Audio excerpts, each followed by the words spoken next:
You are listening to Conscious Fever, hosted by Carl Price.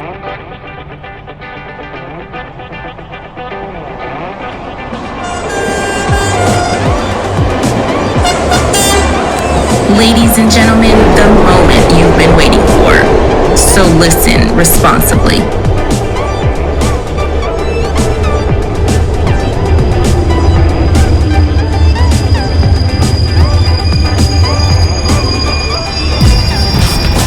Louisville's own DJ Ice. DJ Ice.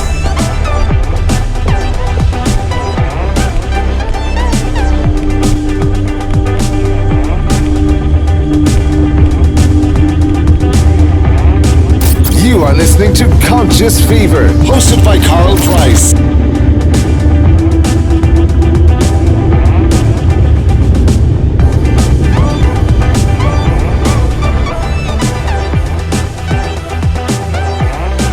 It's the best of the best. It's the one and only DJ Ice, Louisville's coldest DJ.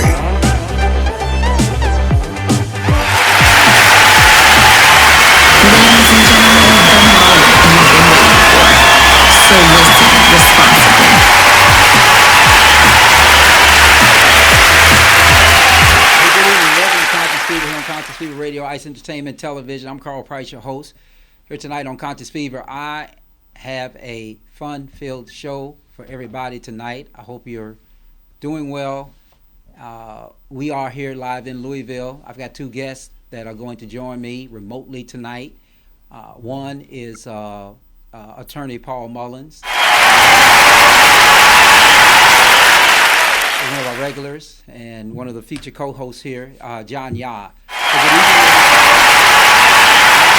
If you've never been to the city of Louisville, we're just here. But tonight, our topic is Policing Black America, the new Black Codes. Black Codes 2021.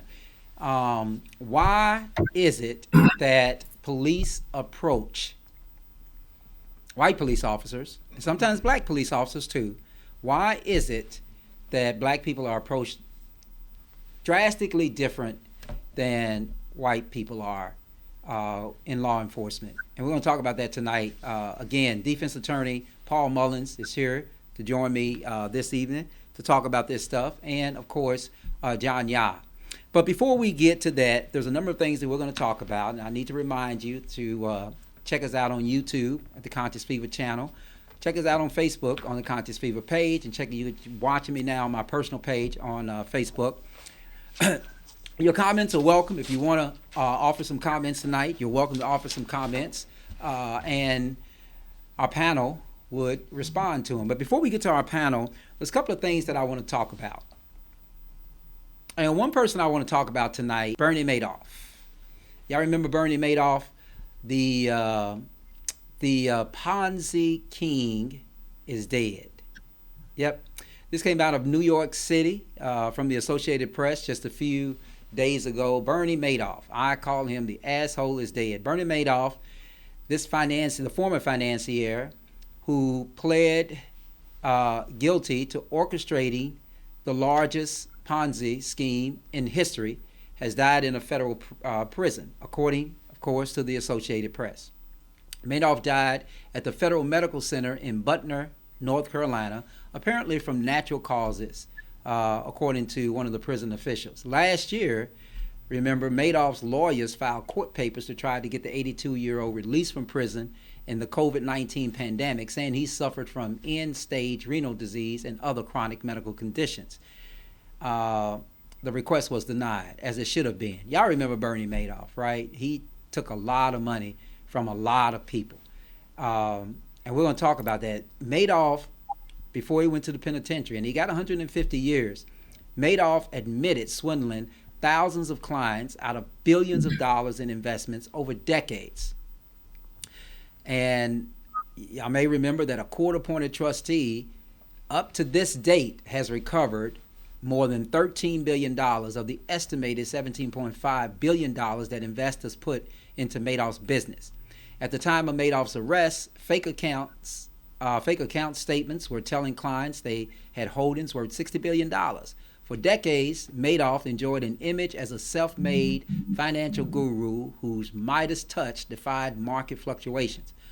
A former chairman of the NASDAQ stock market, he attracted a devoted legion of investment clients, from Florida retirees to celebrities such as the famed film director Steven Spielberg, actor Kevin Bacon, and Hall of Fame pitcher Sandy Koufax. But his investment advisory business was exposed in 2008 as a multi-billion-dollar Ponzi scheme that wiped out people's fortunes and ruined charities and foundations. He became so hated he had to wear a bulletproof vest to court. Madoff pled guilty in March of 2009 to securities fraud and other charges, saying he was, quote, deeply sorry and ashamed. Right. Several months living under house arrest at his $7 million Manhattan penthouse apartment, he was led off to jail in handcuffs to scattered applause from angry investors in the courtroom. He stole from the rich. He stole from the poor. He stole from the in-between. He had no values. That was a former investment, Tom Fitzmaurice, who told the judge at Madoff's sentencing that he cheated his victims out of their money so he and his wife could live a life of luxury beyond belief. But U.S. District Judge Denny Chien showed no mercy, sentencing Madoff to the maximum 150 years in prison. Both of Madoff's sons have died. Andrew from cancer at age 48 and Mark from suicide at age 46 in 2010. Madoff's wife, Ruth, is still living. Now, she may, by the way, be entitled to some of that fortune. What you think? Maybe so, maybe not. We don't know. But in any case, the asshole is dead. That's what we're calling him tonight. Because he was an asshole, because he took advantage of some of the most vulnerable people in our society. Old people who are retired. Now, I know people don't like me saying old people, but senior citizens who are retired. Old people who are retired. Most of those people have accumulated some wealth from their life struggles, as I call them, making it in America. And he took all their money. When my guests come on, I'm going to let my guests weigh in on that. But in any case, but Mr. Madoff is dead. So I want the audience here, if you don't mind, to give us a big round of applause that the Ponzi King Madoff is dead. The asshole is dead. And I forgot to tell y'all that we do have an audience here. Yeah, he's dead. And I don't want to talk bad about the dead. I absolutely don't want to talk bad about the dead, but at the end of the day, he's gone, and he should be gone. So anyway, your comments are always welcome here on Conscious Fever Radio, Ice Entertainment Television. Erica Davis, let's see, celebrity net worth, Erica Davis. Okay, Erica, I hear you. I don't know. I just think he was an asshole, and I think white collar criminals just don't get the same punishment as street criminals do, or let me just say, street convicted persons don't get the same as white collar convicted persons do. So I don't want to talk bad about the dead, but I'm gonna talk bad about him. I'm glad that asshole is gone. Anyway, we're here to talk about a number of things tonight, and I hope y'all can join in. If you got comments, post we'll have a producer here that would post your comments. So we're going to talk about Jacob Blake. The officer is cleared of wrongdoing, and he's allowed to return to policing. Y'all remember this. Y'all remember Jacob Blake, right? Had his kids in his SUV. This was in Kenosha, Wisconsin, upper Midwest, and was going to basically, I guess he was telling the police, go to hell, and he was just walking away. Now, interesting enough, I don't know if we have that video queued up, but, when you think about Jacob Blake, when you think about Dante Wright, when you think about all these individuals, you think about the lieutenant in Virginia, you have to keep in mind that we have a video tonight, and hopefully we'll get around to showing it, where basically the police never shot at this white guy that was taken off in a pickup truck. So when we talk about the black codes, that's what we're talking about. We're going to get into that with our guest tonight. But Rustin Sheskey is the officer's name. This is the officer who shot and paralyzed Jacob Blake in Kenosha, Wisconsin. Believe it or not, y'all, he has returned to work as a police officer. Yep, you heard me right. Officer Rooston, I think is how he pronounces his name, Shesky, came back to active duty on March 31st after shooting and paralyzing 21-year-old Jacob Blake in August. The white police officer who paralyzed Blake, who is 29 years old, and of course, you know, Blake is a black man, from the waist down, paralyzed him from the waist down by shooting him 7 times last year. He's returning to work without facing any disciplinary action. Shesky came back from administrative leave on March 31st after an investigation into the August shooting in Kenosha, Wisconsin, according to a statement released today by Kenosha Police Chief Daniel Miskinis. He acted within the law and was consistent with training, the chief said of Shesky. The incident was also reviewed internally. Officer Shesky was found to have been acting within policy and will not be subject to discipline.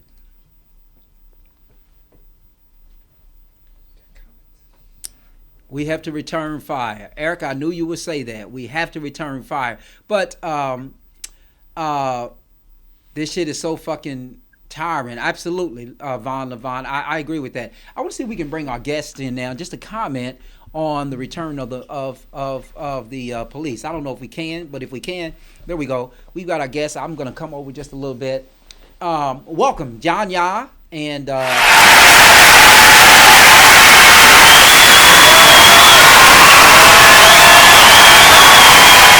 about the return of Shesky to the police department. I mean, this whole idea that at Kenosha, the Kenosha Police Department did not find, or the investigators there in Wisconsin, or whoever was responsible for it, even though they said it was an independent investigation, basically have okay.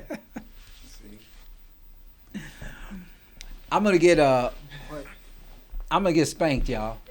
But anyway, listen. But basically, y'all, Paul and John, they have basically said he did nothing wrong in shooting Jacob Blake. And again, this whole concept, when we talked about on this show, you know, police in Black America, the 2021 Black Codes, it seems like it's okay for some white individuals to be able to walk away, actually get into their truck, and actually, you know, drive away. But Jacob Blake was just getting in his car, and he got shot.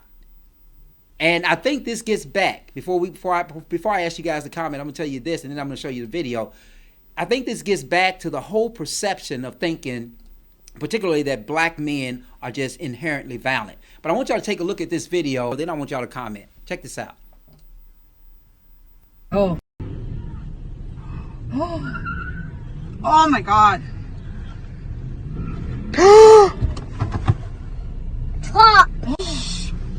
Oh, hell no. The cop is on there! Oh. Oh my God.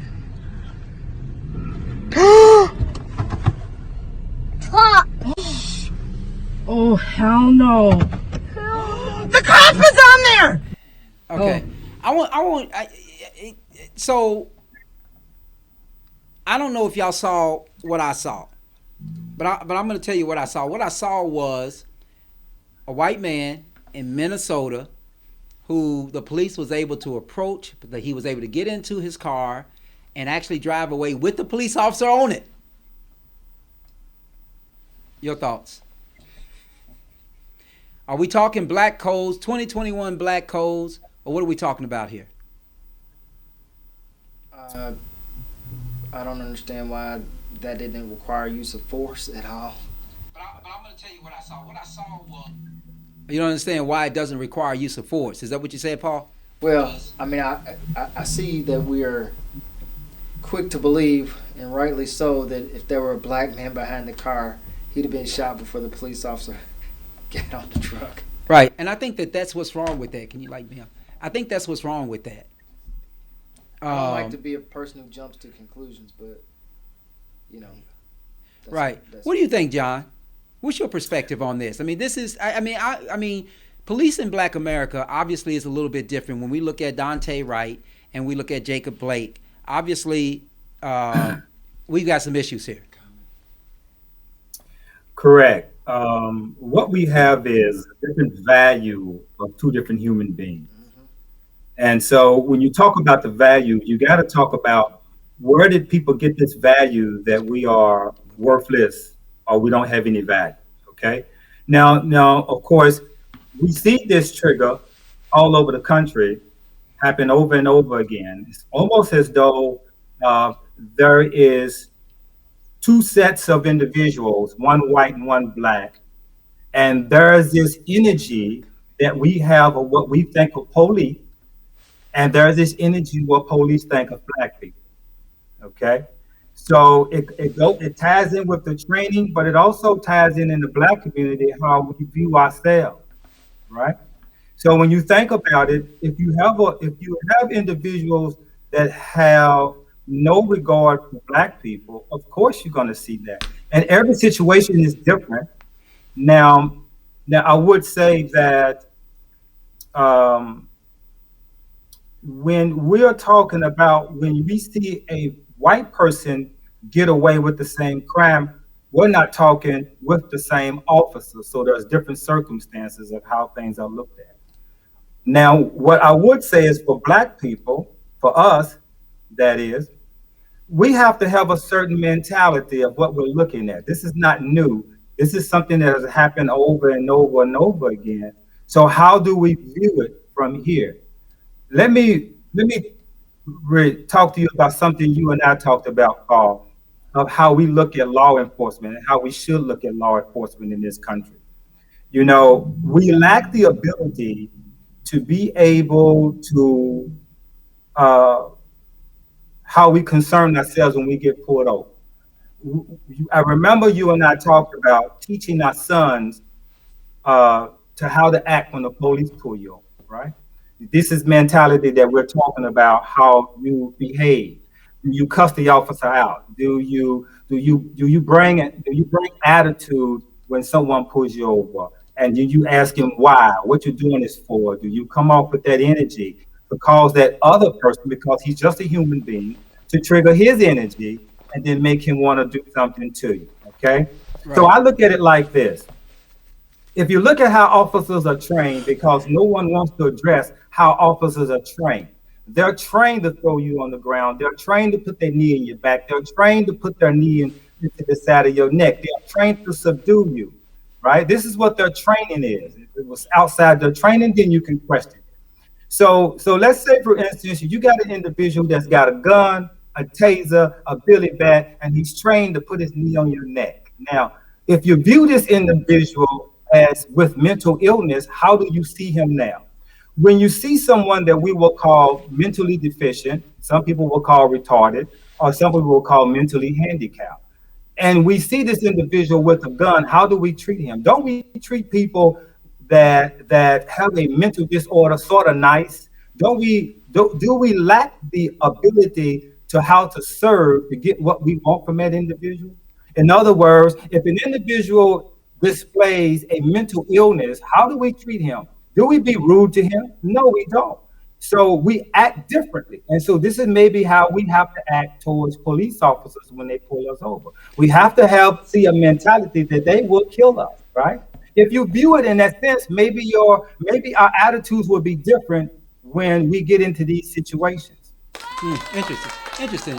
A very, very interesting point. So at the end of the day, John, then I mean, you cannot reason with a mentally ill person, right? Well, if you not going to address the training and how they pick police officers, how rookies are put into the worst neighborhood first, and how the organization don't choose young black men to be officers to portray black neighborhoods. If you're not going to address them things, then you might as well look at this as people with mental illness that have a gun and a weapon that can use it against you.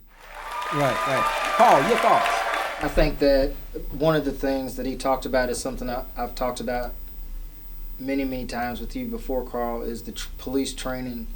I think when you take police officers who have a duty to serve and protect as their motto, but you give them the same type of training that you give your Marines who have a mission of seek and destroy, that's contradicting, and they should spend a lot of training on how to deal with people rather than how to subdue people.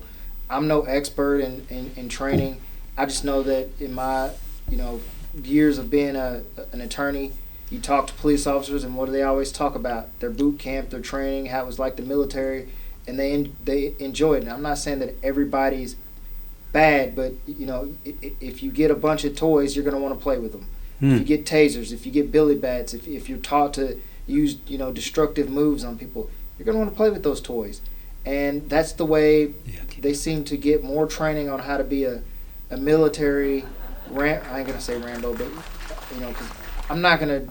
Call it what it is. I know, but I'm not gonna disparage police just unilaterally and say they're all bad. But when you put a bunch of people in a training that is designed, that's fun to subdue people, they subdue people. And when you have Chauvin or however you say his name, the reports are that he was, kind of gleeful in his actions when he had his knee in the guy's neck. Right. And it's not because necessarily, maybe he's a racist, maybe he isn't, but it's more along the training. They're not trained to look at the person as a human, and especially if they're black and they have that bias in their background where they didn't interact with a lot of black people growing up, or that they don't see black people as their equals. That only, exacerbates the problem. Right. And before we end this show tonight, we're going to talk about potential solutions. I know we've got a lot of comments, and we want to respond to some of those comments. Von Levon, an attorney up in Indianapolis, said this isn't a training issue. What do y'all say? Is it not a training issue? Is it not a training issue, John? Of course, it's a training issue, and it's like he was saying, it's taking it to where you look less to the individual as a human being. Once you take that away, you can do anything you want to do with them. Once you put a label on someone and you label them different than yourself, you'll automatically diminish them as human beings. So yes, it's in the training, no doubt, but it's also in how they choose officers, how they pick them. Right? The training is more than just the physical training. And if you look at the language that police officers use, they don't identify people as names. They're all perps. And so if everybody's a perp, they have nicknames for black drug dealers. Just listen to them talk. They are trained, and that is if you're already a racist, it's exacerbated. If you're not a racist, you may have tendencies based on your actions acting like everyone else around you. And so it is definitely the training. You can train people not to dehumanize people. Right. Interesting. Let's move on to another black man that was killed by the police without giving the benefit of the doubt that he could drive away in his vehicle, just like the white guy that we just showed was able to drive away in his truck with the police officer hanging on. Let's talk about Kim Potter and what's going on there. And we're going to talk about Daunte Wright. The former Brooklyn Center police officer Kim Potter made her first court appearance this afternoon. She's charged with second-degree manslaughter in the fatal shooting of course, the motorist you all know now to be Daunte Wright. And this was on April 11 when this occurred. Appearing via Zoom from the office of her attorney, Earl Gray, the 48-year-old Potter said few words, acknowledging the judge's questions with the occasional yes, and only appearing on camera for fleeting seconds. During the appearance, which took less than 5 minutes, Judge Paul Scotkin set the date for Potter's next hearing for May 17th at 1:30 p.m. in front of course, Judge Regina Chu. He confirmed that Potter's bail has been set at $100,000 and noted that she must remain law-abiding, promise to make all future court appearances, and refrain from possessing or transporting any firearms. Now, you all may know now that Potter resigned her position with the Brooklyn Center Police Department on Tuesday, and shortly before noon Wednesday, she was arrested and taken into custody by agents from the Minnesota Bureau of Criminal Apprehensions. They call it BCA up there. She was booked into the Hennepin County Jail and posted bond after Wednesday evening. If found guilty, Potter would face a presumptive sentence of 4 years in prison, 48 months, according to state sentencing guidelines. Minnesota's statutory maximum for second-degree manslaughter is 10 years behind bars. But experts at a TV station there said that it would be extremely unlikely that she would get the maximum. She shot and killed 20-year-old Daunte Wright during a traffic stop Sunday afternoon. Her and the former Brooklyn Center police chief, Tim Gannon, submitted their resignations Tuesday. Gannon said He believes that Potter shot Wright by accident, mistaking her gun for her taser. Wright's family and civil rights attorney Ben Crump, who represents them, said they don't believe it was an accident. Crump pointed out that Potter worked for the Brooklyn Center Police Department for 26 years and even trained other officers. According to the criminal complaint, after pulling Wright over for a traffic stop, officers discovered that he had an outstanding arrest warrant for a gross misdemeanor weapons charge. Officer asked Wright to exit the vehicle and informed him that he was being arrested for an outstanding warrant. As the officers attempted to make the arrest, Wright re-entered his vehicle. In her body camera footage, Potter can be heard shouting that she will use her taser before shooting Wright once in the chest with her handgun. Okay, so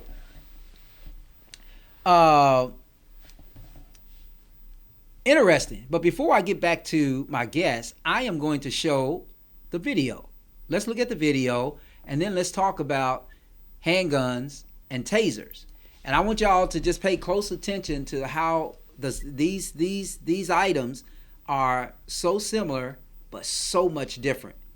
So we're going to show you this video. Brooklyn Center Police releasing this body camera video of when police say an officer intended to use her taser and instead accidentally shot her gun, killing 20-year-old Daunte Wright. Police say after Wright was stopped for a traffic violation Sunday afternoon, they determined he had an outstanding warrant for a misdemeanor offense. Police began taking him into custody.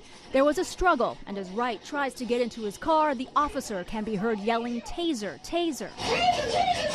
But the chief of police saying the officer fired her gun instead. The officer heard saying she just shot him. Police never finding a weapon in Wright's car and calling the incident an accidental discharge. This appears to me, from what I viewed and the officer's reaction and distress immediately after, that this was an accidental discharge that resulted in a tragic death. All right. Back to our panel. Y'all heard that. I think I was offended, first of all. I actually watched this news conference live. I watched it live.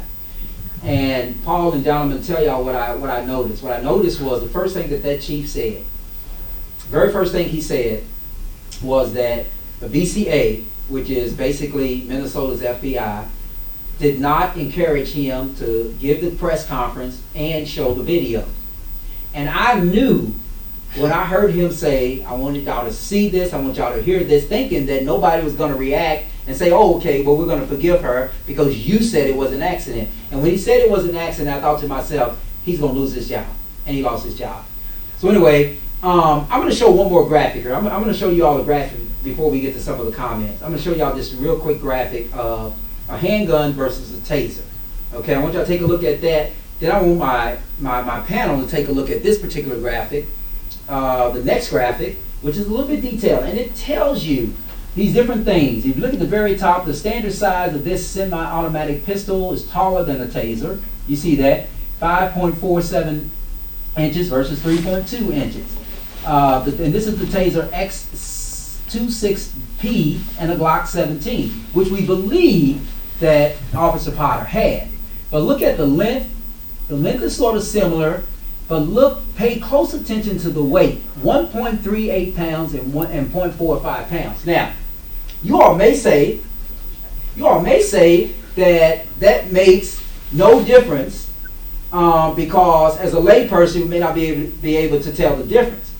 But when I first heard this story, I thought to myself, well, at a minimum, that's negligence.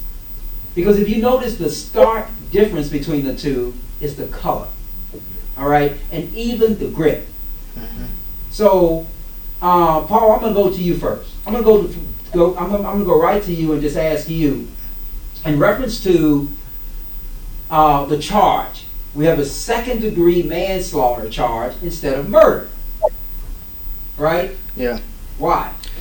Well, proving murder in that case is going to be harder than the George Floyd because she's claiming that it was an accident. You'd have to crawl inside of her head, figure out if she did it intentionally or with, wanton behavior by Kentucky standards. I don't know the law in that state. But I want to get back to the negligence. It's clearly negligence, but it should be a little more than a negligence standard, which is what they're using, because my understanding is that if you're an officer, you know that your firearm is on your right side and your taser's on the left side. You look at any officers in the courtroom, they're never on the same side. I thought I read somewhere that even as the training person, she's the person who does the training, she should know that her taser is going to be with her left hand. The firearm is going to be in her right hand. So the question becomes, can you make that mistake under stress, and could it be an accident? Because the only issue would be whether or not she thought to herself, well, I'm going to shoot him with my right hand, knowing that I'm going to shoot to kill him. And the issue becomes, has anybody ever in their life mistake left from right?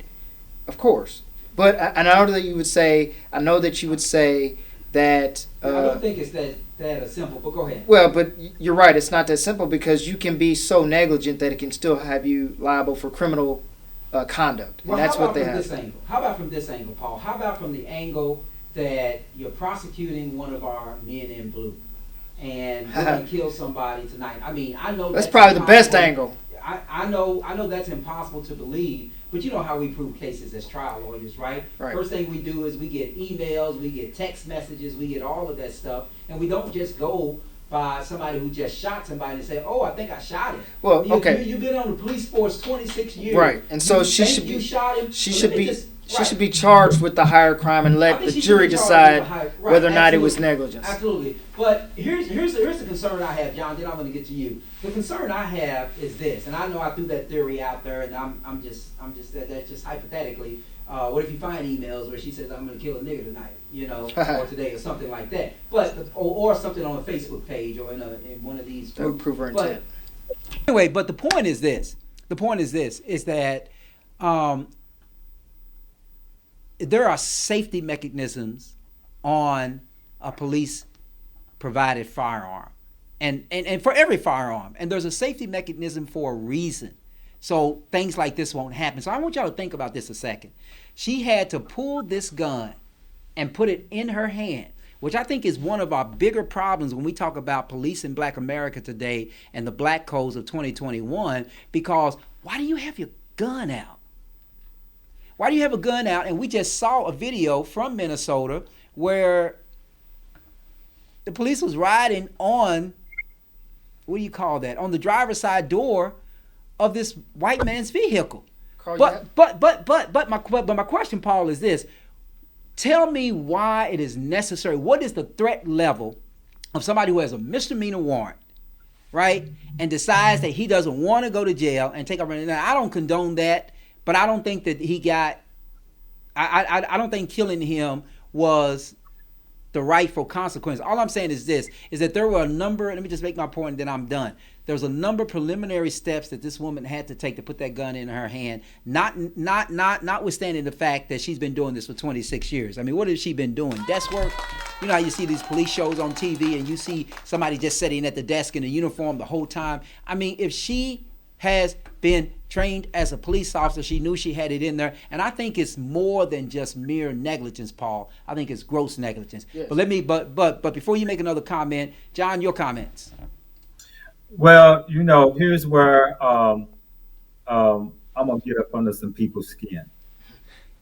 So, now, no, there was no reason for her to mistake her gun for her taser.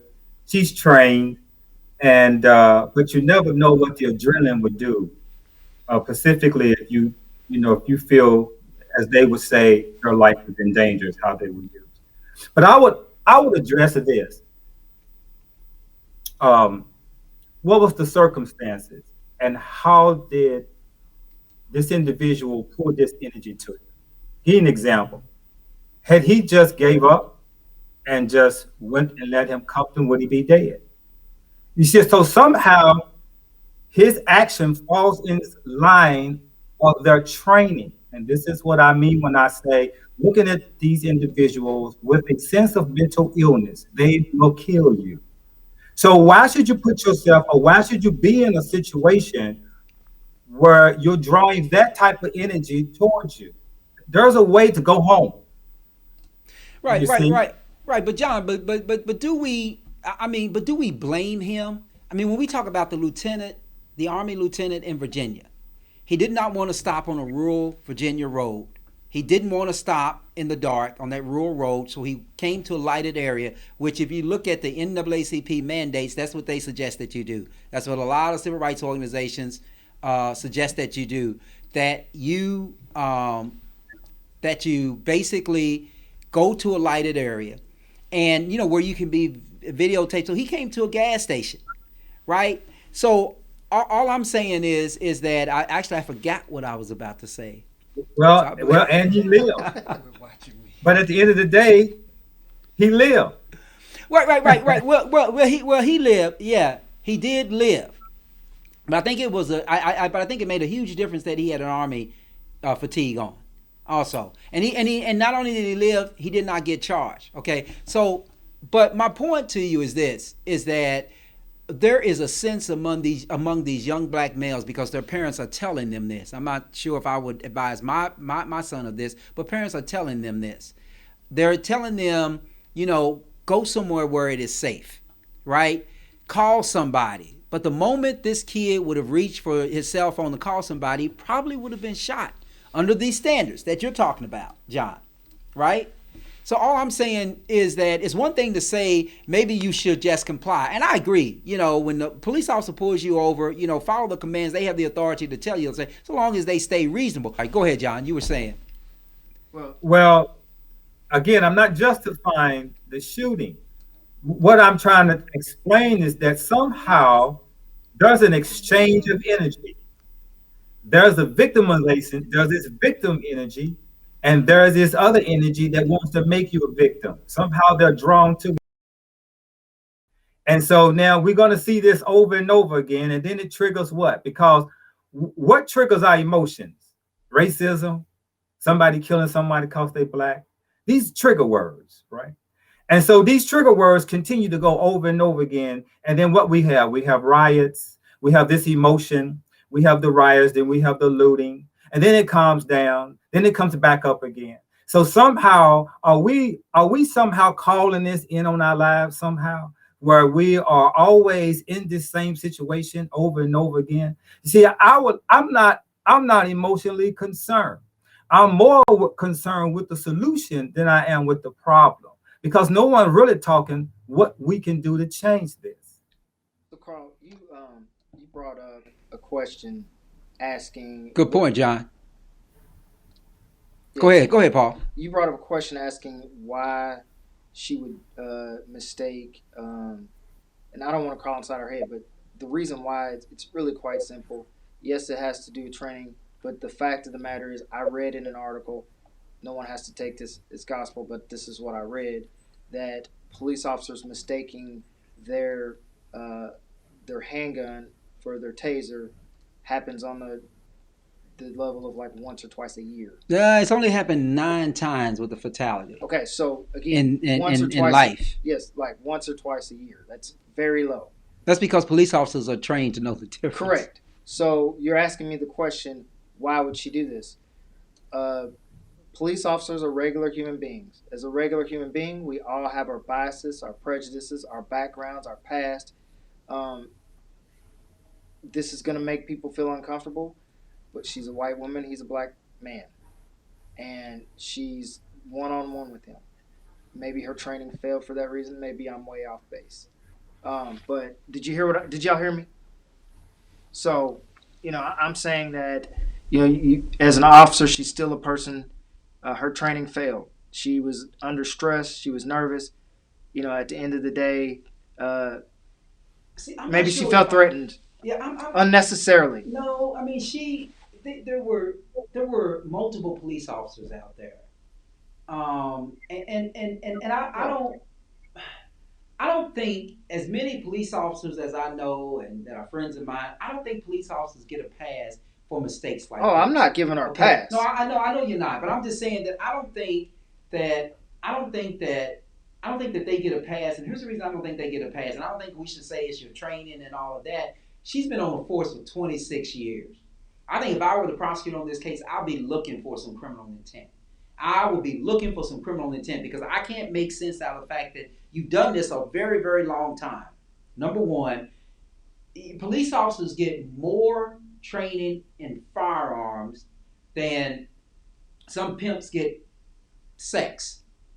Okay, I'm just gonna tell you because they do it departmental, as it's ordered by the department, and then they do it on their personal time as well.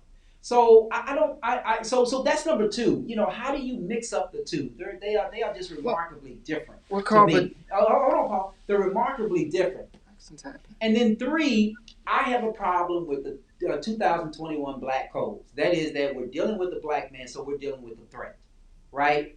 We're dealing with a threat, and when you come off, just like John was saying earlier, when you come off with that on your mind, it's already fucked up for you to begin with. But if you come to a traffic stop with this whole ideal that I'm pulling over a respectful person in this community, he's a citizen, which all of us are, right? Regardless of whether he's black with dreads or something like that, or whether he's a white man leaving a white collar job. I mean, the same level of respect should be approached by the police officer to that vehicle. The problem is that it's not, and therein lies a huge part of our problem. So you were saying, Paul? I was just gonna say that it seems unlikely to me that they can ever crawl into her head and prove intent unless they had the evidence she had talked about earlier, like she had put something on Instagram. But they're not. I mean, we haven't heard anything like that, and so the whole idea that this was an accident, I honestly don't discount it. I don't think that her case is worse than George Floyd's. I don't think it's even on the same level. I don't excuse her for it. She's going to have some criminal culpability. She's probably going to get like 2 years. Okay, but is it worth more than 2 years? Because you say she couldn't have made a mistake, and yet everybody drives a car every day and accidents happen. You know what, Paul? We can't be late on filing the lawsuit. We just can't as lawyers, right? But a pro se person can, right? You know that, right?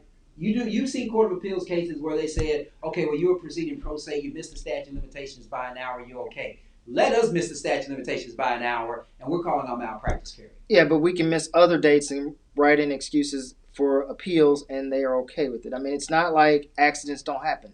Sometimes accidents are forgiven. Yeah, I'm not saying she should be forgiven. You just can't have accidents. I'm just saying this ain't on the same level as George Floyd. Okay. I'm not sure about that. I think when you get into the heads of when we get to the core of this problem, it is systematic, but it's not just systematic because of training. We cannot always exonerate these police officers and say it's your training and it has nothing to do with you. I can tell you, every one of her superiors are going to come in and say, we never trained her to do that. We trained her to pull the gun. On the right side. To pull the gun, right. And not pull the taser. So anyway, so let me just go to another part. Do we have the lieutenant queued up? And here's another example, y'all, of a black man being approached. And these police officers in Windsor, Virginia, took the position like, why didn't you stop when I told you to stop? And that's a whole different story because that's all woven into black codes too. Check this video out. Get out! Get out the car! Get out now! I have not committed any crimes. In body camera and cell phone video, Army Second Lieutenant Karen Nazario, still in his uniform, keeps his hands visible out the window of his new car, while two Windsor police officers, guns drawn, order him to get out. I'm honestly afraid to get out. Yeah, dude, you should be. Get out! Get out! Nazario repeatedly asks why he's been pulled over. One of the two officers pepper sprays and kicks him. Why am I being treated like this? Why? You're not cooperating. Get on the ground. He's then handcuffed while they search his car. Was he afraid if he took his hands out of view, something really bad would happen? Yes. So I'm about was he built to do anything. Any misstep, he was afraid that they were going to kill him. Attorney Jonathan Arthur is representing Nazario in a lawsuit filed earlier this month against the two officers. The incident report says Nazario was pulled over for not having tags displayed on his SUV. But the temporary dealer plate is visible in the officer's body cam video. Nazario was released without charge. What prompted? Oh my God.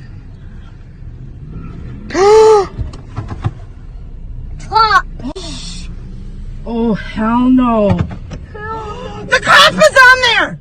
Okay, y'all.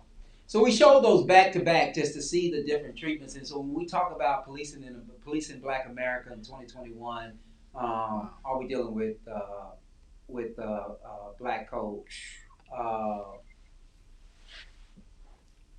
I mean, this Lieutenant John did everything you would expect someone to do just to respect the authority of the police officers. You don't really have an obligation to pull your car over when the police tells you to pull them over. Believe it or not, John, you really don't. Unless you're actively fleeing the police, but you actually have room. The law gives you a reasonable amount of time to go to a safe place, because police officers pull you over for traffic violations, right? Sometimes on the highway where the speed limit is 75 miles an hour, 70 miles an hour. You just can't stop in the middle of the highway. So you have an opportunity to reasonably go and proceed to a place. The fact that the police officers get upset because you do that, and it seems like they get doubly upset, at least these police officers did, doubly upset because he was black and had tinted windows and actually had a brand new temporary tag in his car. When you mentioned that about pulling over to a safety spot, that sounds ideal, but are the officers trained? Is that in their training book to allow you to do that? Do they have the discretion to allow you to pull over? Is it in their rule book? You see, I'm hearing that. John, you would be surprised. You would be surprised at what's in their rule books that they don't do. You would be surprised. Okay. Go ahead. Right. So then, if that's the case, then there's a whole lot of officers should be losing their jobs right off the bat. Right. I think part of the problem, and Paul, you can churn in on this too. I think part of the problem is that we just don't discipline them enough. If y'all remember back during the Breonna Taylor, when it was at its height, when it was right at its highest in last spring, one of the things that we discovered was that the FOP contract is written in such a way that police officers are hired by the city, but the city has very little control over. So, exactly. Yeah, Carl, FOP, if people don't realize, it's Fraternal Order of Police. And so, being a fraternity, naturally, people stick together. You were in a fraternity, I was in a fraternity. That was probably the first rule, right? Good point.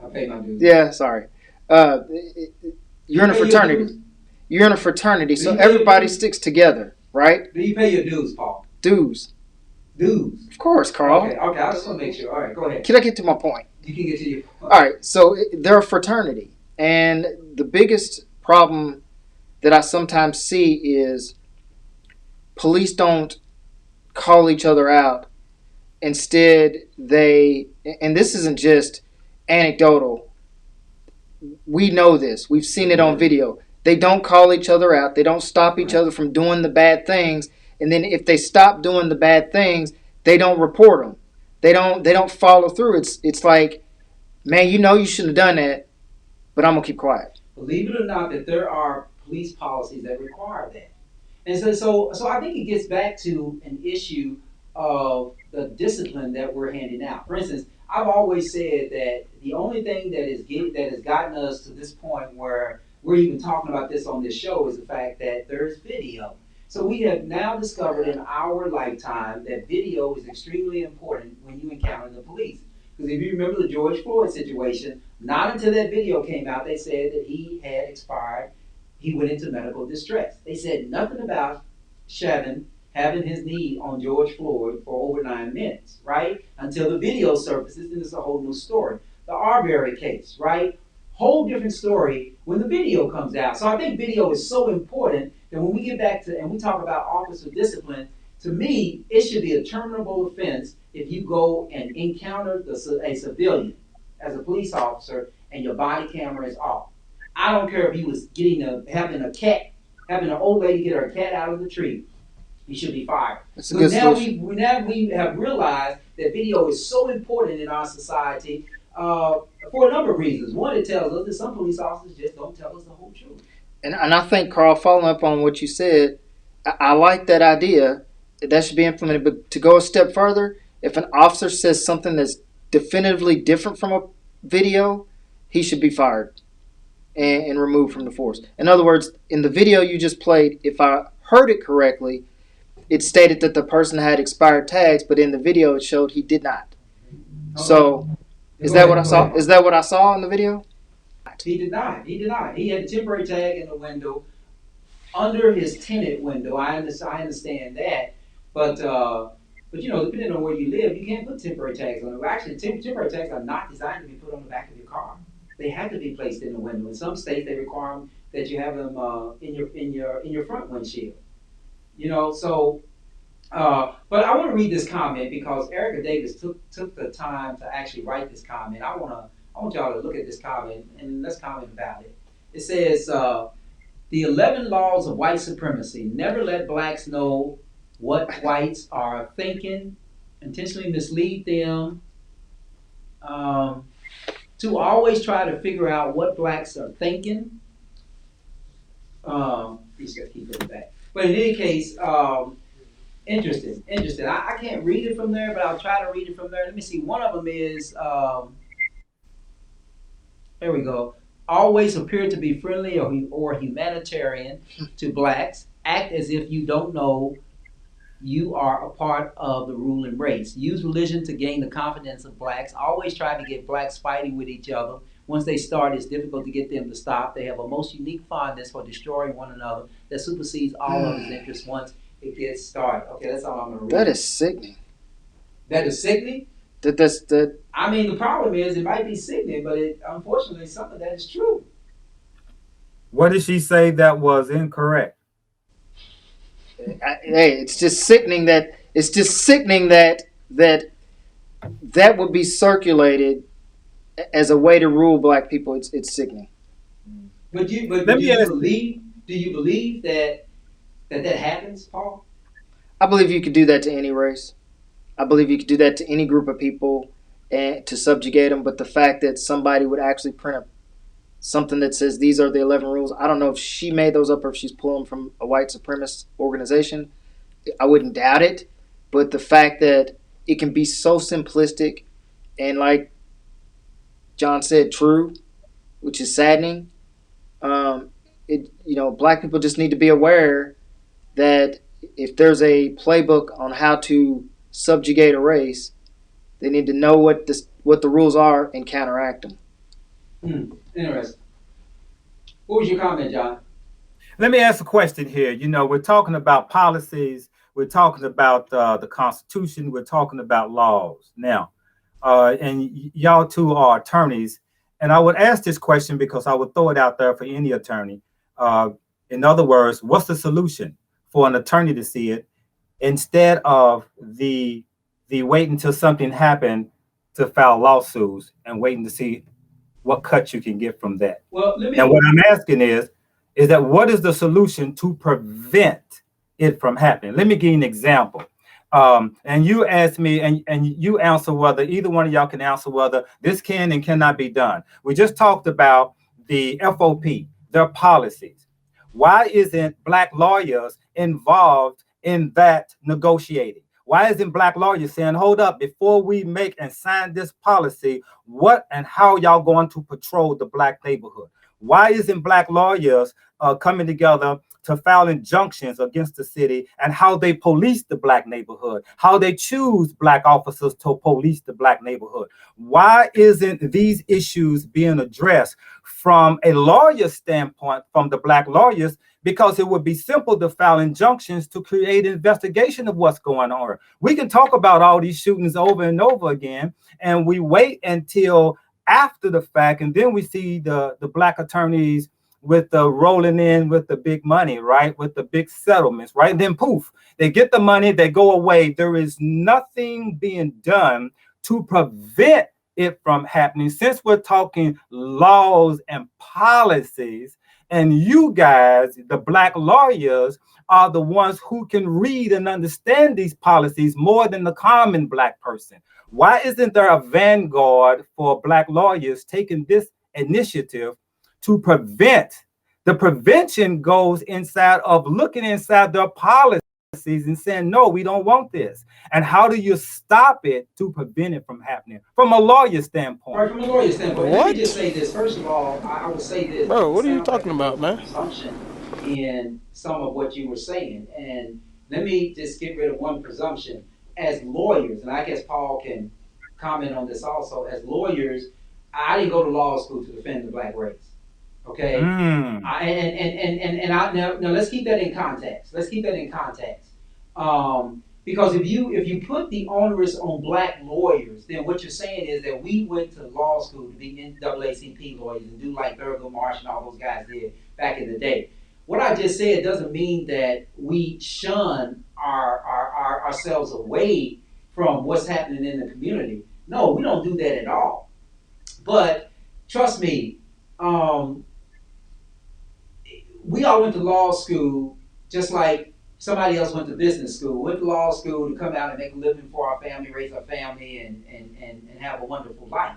And we should be able to do that and not worry about having the onus on our back of saying, okay, that guy got stopped by the police and I need to go and do some right with it. I think there are organizations out here that actually do that job. And they do it very well. The NAACP has been doing it for years. In fact, a lot of those cases that went up to the United States Supreme Court started right here in Louisville because they did it.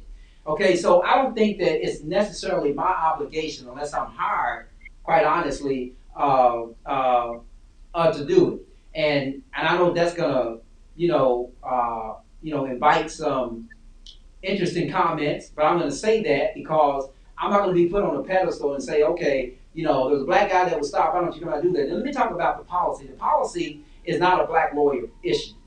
The policy is an issue for all of us in this community, because one of the things that we fail at too often, I say this to everybody, one of the things that we fail at as a people, in my opinion, is that we don't put ourselves at the table to be the decision makers.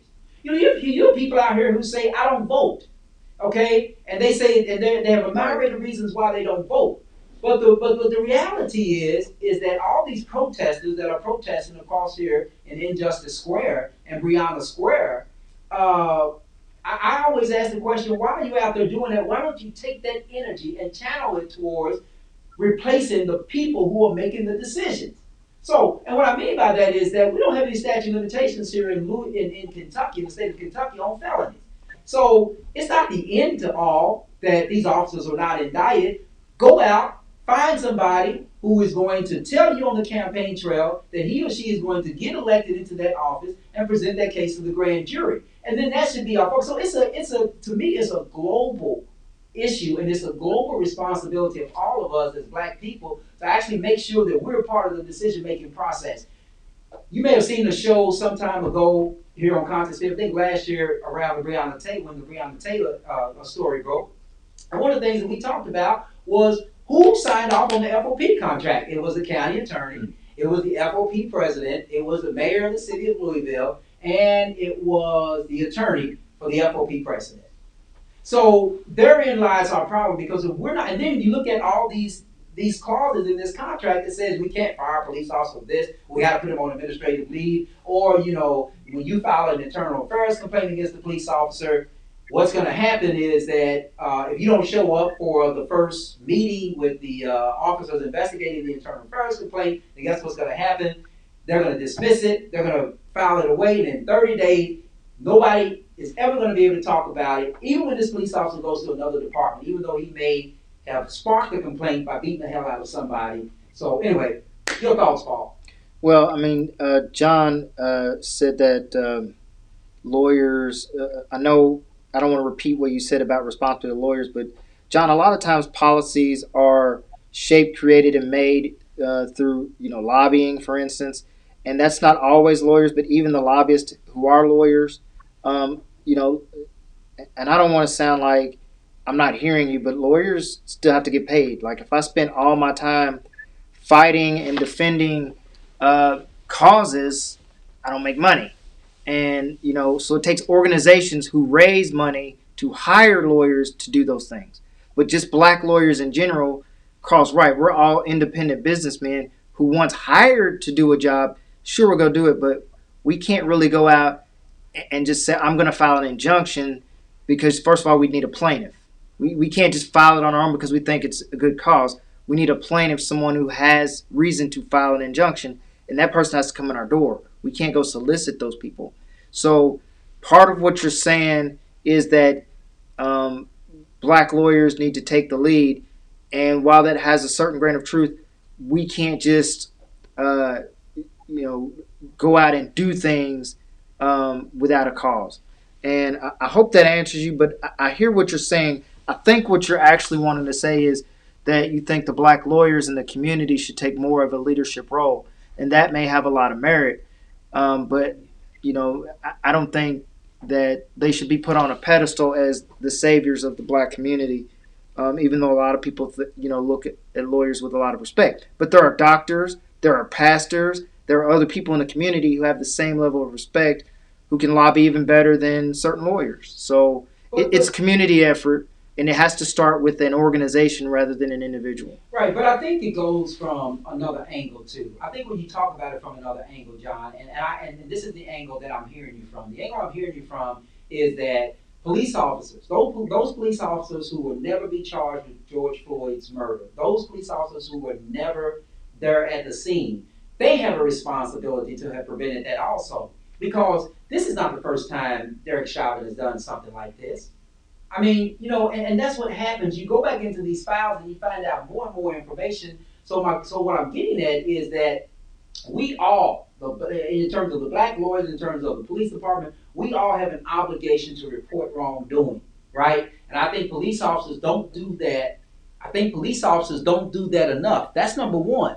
And number two, as black lawyers, I can tell you oftentimes when I've had my clients and I've seen something that has really happened that I think that has wronged this individual, even though I go into the criminal side of the court and get that case dismissed, then I have a conversation with my client and say, you need to sue these son of a bitches.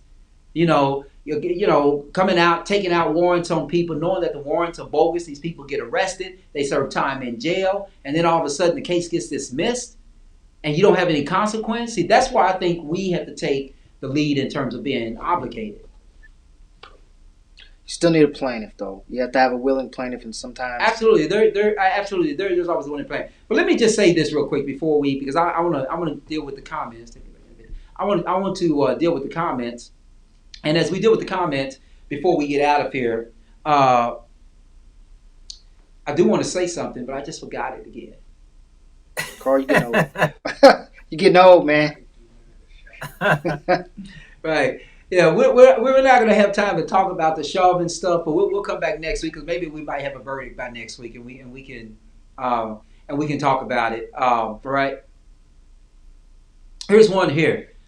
All court officers work for the court. They don't have the liberty to fight against police and the courts. Your thoughts? I guess she's saying all court officers. She's saying like all lawyers. I think I said the same thing earlier, Carl. Basically, that we can't go in and fight a cause without a plaintiff. Alvin Brown, the Rodney King beating was captured by a video photographer late night. That video, when reviewed, it led to a riot. Yes, it did. But that gets back to my point that I think it should be a death sentence for your employment as a police officer when you don't activate your camera. That was first. The mayor. What'd you say, Paul? They may not have had body cameras back then, though. No, but I think. What'd you say, John? Yeah, if you're talking about Rodney King periods, there wasn't no body cameras back then. Right, no, there was no body cameras. But the point is, and I think the point for bringing up Rodney King was that video solved it. I mean, nobody would. It didn't solve it. Rodney King, they were acquitted. No. Listen, no, I didn't say it convicted them, Paul. I said the video solved it. Right? We had a case because of video. Yeah.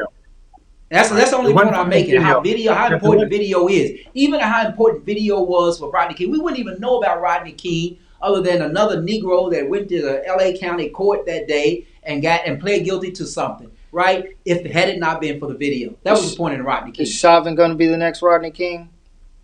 I don't know. Let me just tell you this. Derek Chauvin's trial is showing us that even if you commit a murder on video, it will still take 4 weeks to put on enough evidence to even hope for a conviction. Von LeBon, and I know you're an attorney, so I'm going to say this. Let me just give you my comments, and Paul, you can comment. John, you can comment also. I think what I like about what the prosecution is doing is that they're not trying these cases in a vacuum. I can tell you many, many times as a prosecutor, I had video, I had everything I need, and I could have just walked in that courtroom and said, listen, let me just show the video, this case is over. I think these prosecutors are not taking that approach. I think these prosecutors are taking that approach that says, listen, we know that these cases have gone to trial. We know that these cases involving police officers killing black men have gone to trial, and prosecutions have not been successful. We know that we've been successful with in Dallas, and somebody getting, the one that killed both of them gets 10 years. We know that we were successful in Minnesota when a police officer shot a motorist and got convicted of manslaughter or murder or one of those homicide statutes, according to the homicide statutes up there. But it was a black male Muslim police officer who shot a white, blonde, blue-eyed Australian. Okay? Right. So that's the only case in there. Minnesota has convicted police officers and sent them to the penitentiary, but the circumstances were remarkably different. And I think we all would agree with that. So, your comment, Paul. Well, I was going to say this, Carl. I've talked to you at lunch. You know that I have been afraid that Chauvin may get acquitted. And I'm going to tell you why. It's not popular. But if he gets acquitted, it'll be for a very, very, very simplistic reason. We can all say race. We can all say that. And yes, that plays a part. But the real reason is this.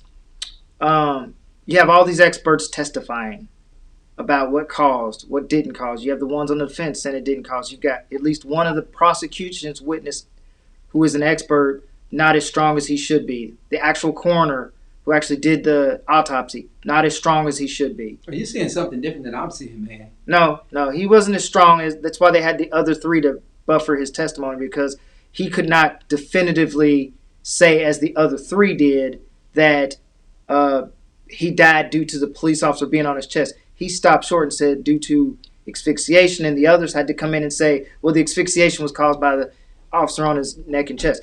But let me get to my point.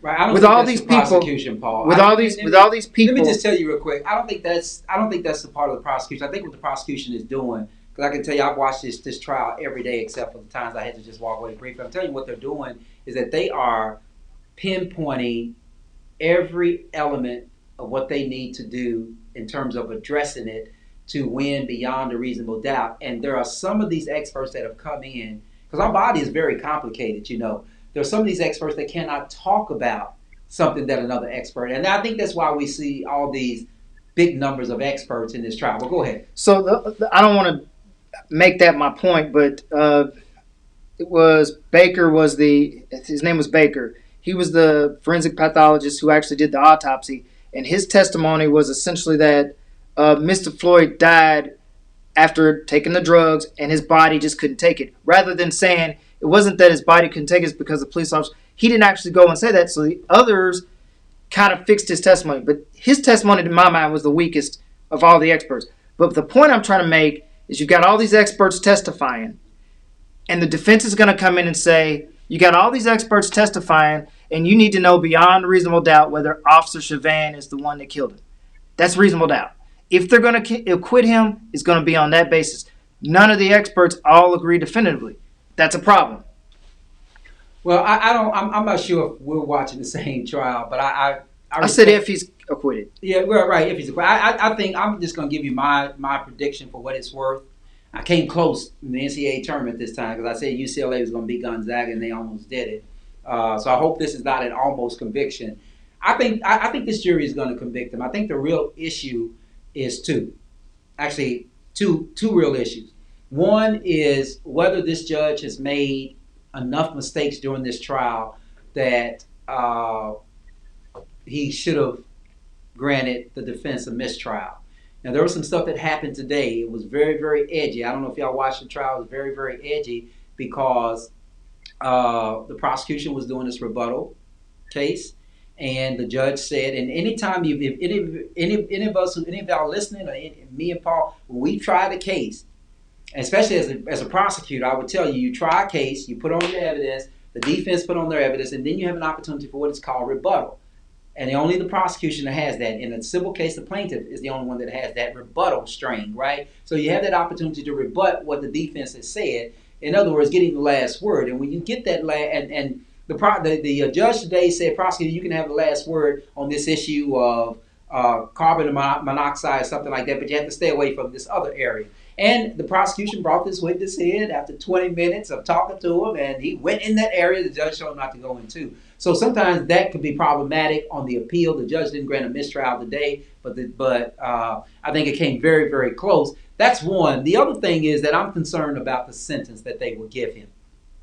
The other thing, and I'm going to just squeeze this in as a subpart of what I just said, I think everybody in this country need to be watching when the judge instructs the jury. Paul, you can agree with me on this. You can agree with me on this, Paul. When the judge instructs the jury, because regardless of everything that you've heard, that what the judge is going to do when the judge instructs the jury on how to decide the case, they're going to tell the jury what parameters they must stay in to make a decision. Am I right, Paul? Yes. And it's going to sound a little complicated, but there are rules that the court has. There are laws out there that says that this is the way these juries ought to be instructed in these cases. And remember the Graham versus Connor case. I've heard that mentioned in the Chauvin trial, and that's a very important case about excessive force and experts and what they can say and how far police can go, because it's all about what the police thought about. But even in light of all of that, I just think that they have painted this man as a monster, and I don't think that is going to leave the juror's mind. Your thoughts, John? Well, I mean, I think he's going to be convicted. I'm not sure how many charges they put up there to allow the jury to choose from murder to all the way as low as manslaughter, 4th degree. So it's going to be open, and how it won't be murder. I don't think it'll be 1st degree murder. It'll be somewhere in manslaughter, I'm sure. Should be. It wouldn't surprise me if it's 1st degree murder. Would it surprise you, John? I mean, Paul? I mean, I've told you the reasons why I think there's room for him to wiggle out of it. You've got all the experts, but if I were defense for him, I would be saying all these experts you can't possibly know because they don't know. That's the best argument to make.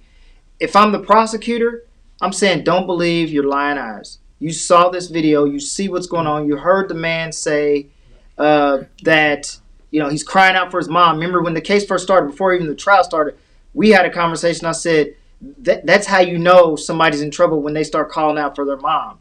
That's some of the things you do when you in your death throes, mama, right? So, he's people around the police officer are pleading, help him. The prosecutor needs to harp on that. The experts have said what they said. The defense has put on counter experts, and everybody's qualified. Everybody, the guy who actually did the autopsy is actually the least qualified. Everybody else is more qualified. You've got all these experts. That plays into the defense's hands. If he doesn't know, and he doesn't know, and they don't know, and they can't come to consensus, there must be reasonable doubt. That is the defense's number one. That is classic defense. As a former prosecutor, I don't see it that way. I think they got him hands down. My concern is what his sentence is going to be, because the reality is that there's no sentence that they can give this man that's going to compensate for what has happened and what we've been subjected to for nearly a year. So, it's sort of like, as Dr. Pruitt said, we're just leading ourselves up to the well to drink some poison water, because we're all going to fight about the water when we get there anyway. Right. Right, John? That's right. Anyway, I can't deal with these respectability politics answer. We know he shouldn't have resisted. White people can storm the Capitol and still walk the fuck home. What do you think about that, Paul? You know how I feel about that. I did not. I was angry. I was as upset at how they treated the Capitol as a white person who's a Republican, I suppose, who would see somebody burning the flag. And I said, how can you get mad at people burning the flag and then watch that shit on TV and not be outraged? They came to the United States, our house, and defiled and pissed on it and chased the legislators out. And then you get mad at people for burning the flag, but you don't get mad at that. They brought in a conservative, I'm sorry, I said conservative, but you know what I mean, a Confederate flag, a losing army to our United States Capitol and planted it. And you don't get mad about that, right? But you get mad about a flag burn. Right. And the reports today and actually this week have been that there were higher powers that were saying that don't treat this as a dangerous situation. And I think it just gets back to what we talked about in our topic tonight, Policing Black America, the 2020 Black Codes.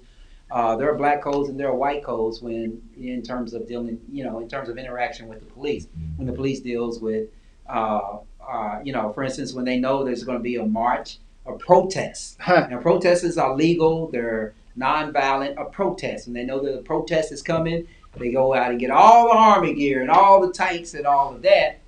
But when they know that there's going to be an insurrection at the Capitol, then they just leave it to the rinky-dink. I'm sorry, Capitol Police people that I know who are Capitol Police officers, but rinky-dink police force, the Capitol Police, to handle it. It's about tolerance, is it not, Carl? No, I don't think it's about. I think it's about racism. Well, yeah, but it's so subtle, ingrained, right? That it's hard to get people to understand that if I'm walking down an alley and you believe that I can potentially do something to you because it's late at night, and your only reason for believing that is because of the color of my skin, there's a problem. Right. If, on the other hand, if you feel safe because a white man in a shirt and tie, look as if he just left his CPA office, is walking down that alley, and you don't feel threatened at all. And that's what I meant by tolerance, because I'm saying that if I'm a police officer, I'm tolerating more from people who look like me if I'm white than I'm going to tolerate from people who don't look like me if they're black. Right. Okay. Well, listen, Dr. Pruitt, we're going to give you the last word. I don't believe any of it. I want to see George Floyd arrested publicly for his part in all of this chaos. This would be epic. Who said that? Wait, who said that? Was that a joke?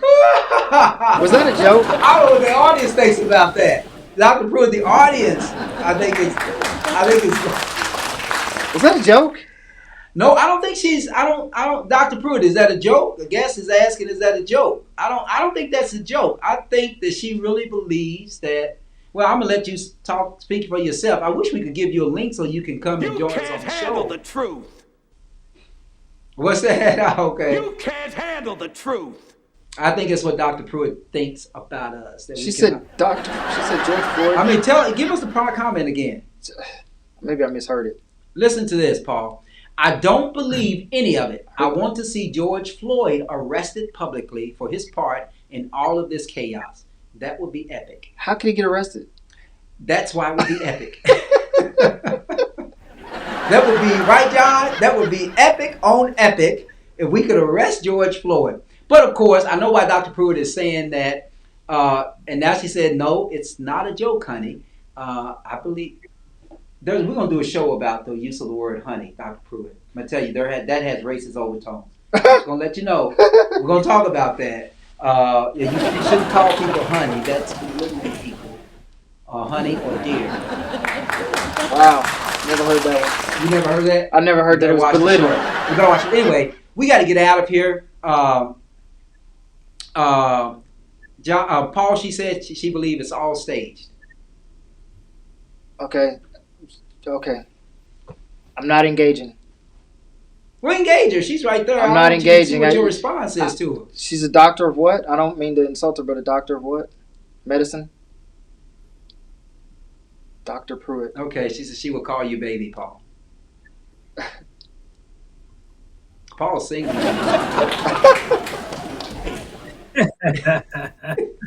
what are you laughing at, man?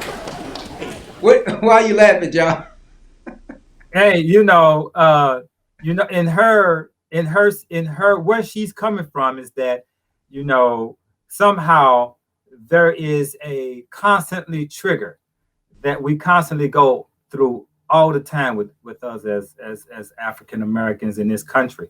And I sometimes wonder, why are we so easily fooled to draw into this? Let me give you an example real quick before you close out. And of course, I would love to hear what's the solution and what we could do from here, specifically for us as a people. But let me say this. We talk about the Capitol being stormed, and I find it's interesting that Black people will be upset of the Capitol being stormed, and it's almost as though, wait a minute, do we like this country? Do we trust this country? Or do we not like this country? Well, we don't have our own country, John. if we understand who's our enemy, how do we identify our enemy? I would ask anyone who's out there causing to the fight, who's the enemy? Are you fighting the government? Are you fighting the police? Or are you fighting white people? And once you identify the enemy, then you know how to fight. Let me give you an example. If it's the police you're fighting, why don't you go to the police's home? Why don't you go to the police station? Why tear up independent businesses? If it's the government you're fighting, why don't you advocate for people to stop paying taxes? Okay, that'll be number one. Why are you paying taxes to the very government that's oppressing you, right? And so we got to understand, and if it's white people, how do you identify racism and fighting white people? So I'm like this: my enemy's enemy is my friend. I find that white militias who never came into the hood to do anything to black people, but soon as the government talk about taking away your constitutional rights, who's gonna run up on the government, right? The militias, that's what they do. Black militia people don't do that, right? So what I'm saying is that you got to understand how to pick our enemies. So I'm not into the conversation about what they did at the Capitol. I say again that that government is not friends to me, right? It has never been. And if you continue to look at the killing that's going on over and over again, you would have to agree that something's wrong with the system. Well, if something's wrong with the systems, what are we doing about it? Are we just constantly voting into it? Are we constantly playing a role into what is actually oppressing us? Do we pay taxes to these police officers that's oppressing us? Where do we come up and say, hey, we're going to stop this? Well, the system is not a person, okay? The government is not a person. The people oppressing you are people who work inside the government. Going back to Carl's point, you can change your government by voting, by putting the right people in places of power and decision making. The government, the United States government, is set up with an executive branch, a judicial branch, and a legislative branch. That is our government, and those houses represent our government. The people in those houses are the people we elected. The people storming those buildings, they're coming for the people that were elected, not the government. And they don't have a right to just go into the government places where we put people and take them out because they don't like them. That's where I find anger. It's not about, well, the government is oppressing me, so I don't need to protect what I own in this government. No, you protect what you own in this government and you replace the parts in the government. The system that we have is like the rules of a game, okay? We have to play within the rules of the game to get what we want out of the game. And we can't sit here and say, well, I don't like the rules of the game, therefore I ain't playing the game. You're not going anywhere like that. You're not going to win or lose. So if the rules of the game are this is how the United States system works, you elect people, you put them in power, and they decide what happens in your life, that's the game you got to play. You can't take a back seat and say, well, I hate the government, so I ain't doing shit. Because that don't work. Well, let me tell you this. The rules of the game, we were playing the rules of the game when there was Jim Crow. It's the law.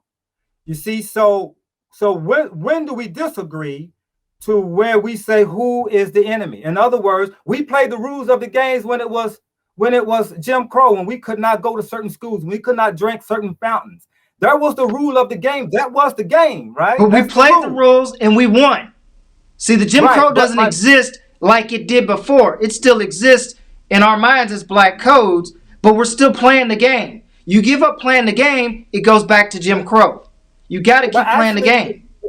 I agree with you, but actually we're still fighting the same fight. Even though Jim Crow had ended, we're still with the same struggle under the same system. My question is, where do we go from here to cease in the unlawful or the injustice of black killings and what's going on? See, we're talking about these different disparities of where black people can't run into the government, but white people can. Black people getting killed, white people are not. Where do we do? Because it's the system we're talking about. We're still talking about the system, whether we're talking about police officers or we're talking about the United States government. We're still talking about the system. And we're still continuing to fight and make, we're still continuing to fight and make changes. Nobody said that these changes were going to come overnight. See, 200 years ago, we don't have the rights that we have now. And I'm not saying be complacent. I'm not saying don't worry, be happy.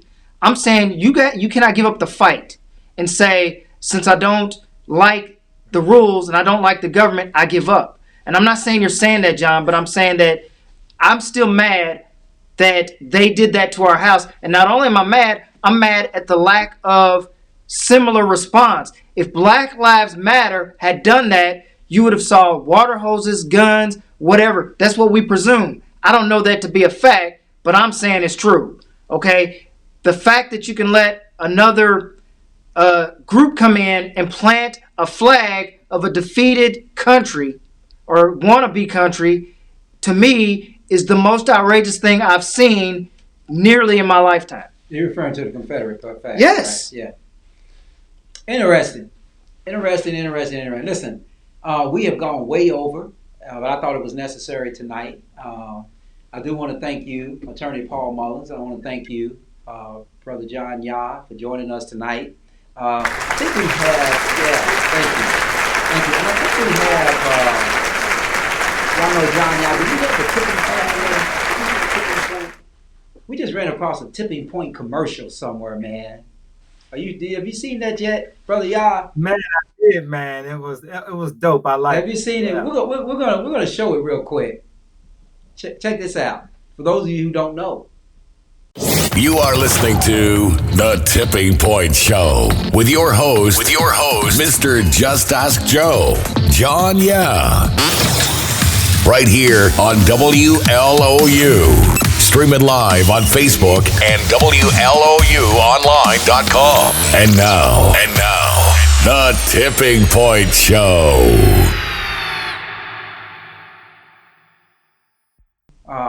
John Yah, thank you, Paul Mullins, for joining me tonight here on Conscious Fever on Ice Entertainment Television, Conscious Fever Radio.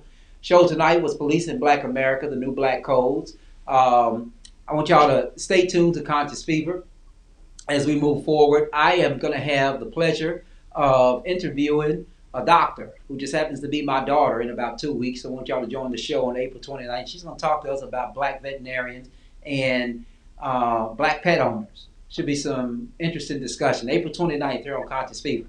Anyway, thanks for joining us tonight. Again, Paul Mullins, attorney, thank you for joining me. And John Yah, thank you for joining us here tonight on Conscious Fever. My apologies for running over a little bit late. But I think this is going to make for a remarkable show and remarkable discussion. And thanks to all of y'all for joining us tonight and staying up with us tonight and offering your comments, your very interesting comments to everything that we heard. I'm Carl Price. This has been Conscious Fever on Ice Entertainment Television, Conscious Fever Radio. We are going to go out. I will see you all next week. You are listening to Conscious Fever, hosted by Carl Price on 97thebeatfm.com. I was born by the river in a little tent.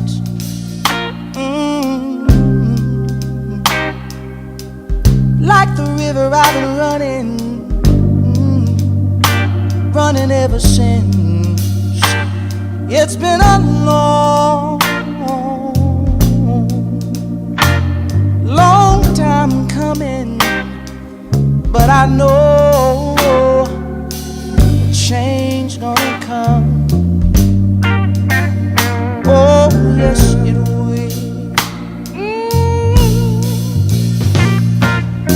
It's been too hard living, but I'm afraid to die. 'Cause I don't know what's up there beyond the sky. It's been a long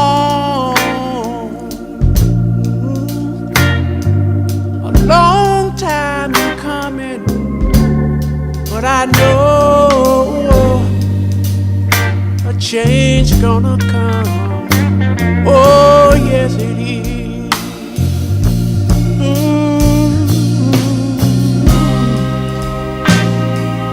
Then I go to my brother.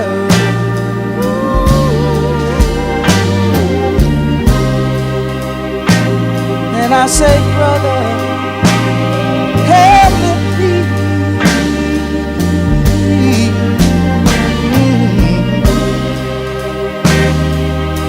but he wind up knocking me back down on the knee. Oh, there've been times that I thought I couldn't last for long, but now I think I'm able, Father, to carry on. And it's been a long time coming, but I know change gonna come.